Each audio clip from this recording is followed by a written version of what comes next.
Namaskar. Implantation overview.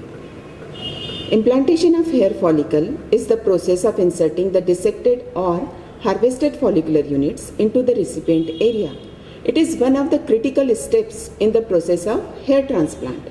No matter how safely a surgeon has harvested and stored the graft, the final step of implantation, if not done efficiently and correctly, can compromise the outcome of transplant. It is important for the surgeon to delegate the vital task only to highly trained and skilled assistant. Improper delivery of graft in the site results into damage to the delicate hair follicle. Microtrauma to delicate matrix cells affect final thickness of hair shaft. Implantation can be done in many ways depending on the surgeon's choice. We must choose the technique which is safe to vital stem cells of the hair follicle and master it. So it can be divided into three major categories based on the timing of the site creation or from the location from where the graft is grasped and based on the instrument used for the implantation. So first is based on the timing of the site creation, pre-made sites and implantation. Sites are created over the entire recipient area by the surgeon. This is followed by the placement of grafts into the sites. Advantage is assistant can do it, so less surgeon's time, but there can be discrepancy of site and graft dimension. If sites are created simultaneously, then surgeon him and herself creates the sites and implant the graft. He or she can do it by using sharp implanters or using a needle as in the stick and place technique.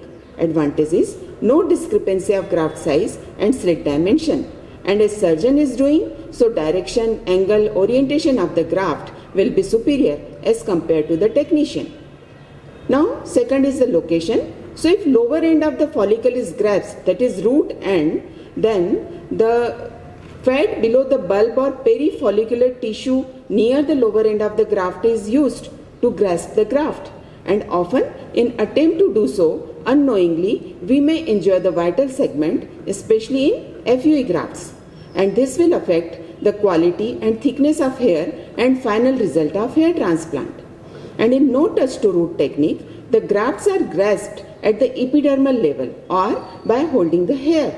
The vital stem cells which are present in the bulge, outer root sheath and bulb of the hair follicle, they are not touched at all. So you can see here, this is touch to root or lower end of the graft is grasped and this is no touch to root. This is a short video showing no touch to root technique. So sites are created simultaneously, graft is grasped from the upper end and then it is implanted like this. So based on the instrument used for the implantation, the instrument used are implanters which can be either dull or sharp or the forceps, hypodermic needle and forceps or dilators. So implanters, in traditional implanters, a single graft is loaded in the channel of the implanter and a plunger pushes the graft into the site. So these are the implanters. But more recent implanter design such as Keep, Devroy and Mohebi, they do not use plungers but rather have channels to which grafts are placed and are pushed into the site from the implanters with the forceps. This type is often referred to as placers rather than implanters. Some of these can hold multiple grafts at one time. So these are Devroy and Keep implanters. Then forceps, most common used are fine jeweler's forceps without teeth, either curved or straight. Then hypodermic needle and forceps can be used in two ways. One, sites are created and grafts implanted using the forceps, and in other ways, sites are pre-made and then during placement, the needle is used as dilator and graft is slid into the site adjacent to the bevel of the needle. The size of the needle is selected depending upon the size of the graft. Use of site dilator.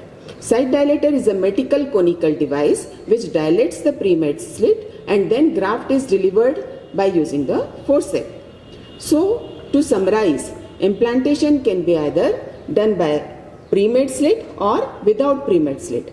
And in both the techniques, they can be done either by no touch to root technique or by touch to root or by holding the bulbar end of the graft. And depending upon the technique, the instruments are used, either implanters, dull, sharp, multi-loaded, and keep implanters, and forceps and needles or dilators. Now, complications due to improper implantation. If sites are too deep or too large, then there can be piggybacking, that is, grafts implanted one over another. Or there can be deep insertion of the grafts, that is, buried grafts. And this can lead to folliculitis, pitting, and poor growth. If sites are too shallow or small, then there can be bent graft, that is J-shaped grafts, or in attempt to implant nearby graft, there will be popping, that is ejection of the site by grafts. So it may lead to cobblestoning appearance or bumps on the skin and poor growth.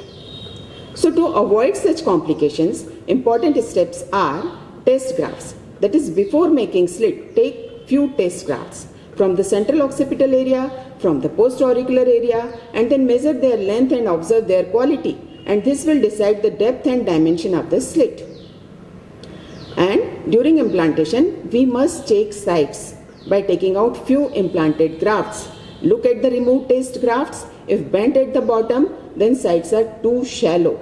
And if bulbs are damaged, then sites are too small. So tips to prevent error during implantation are: use magnification. More surgeon time should be involved, that is, surgeon should constantly watch the process of implantation.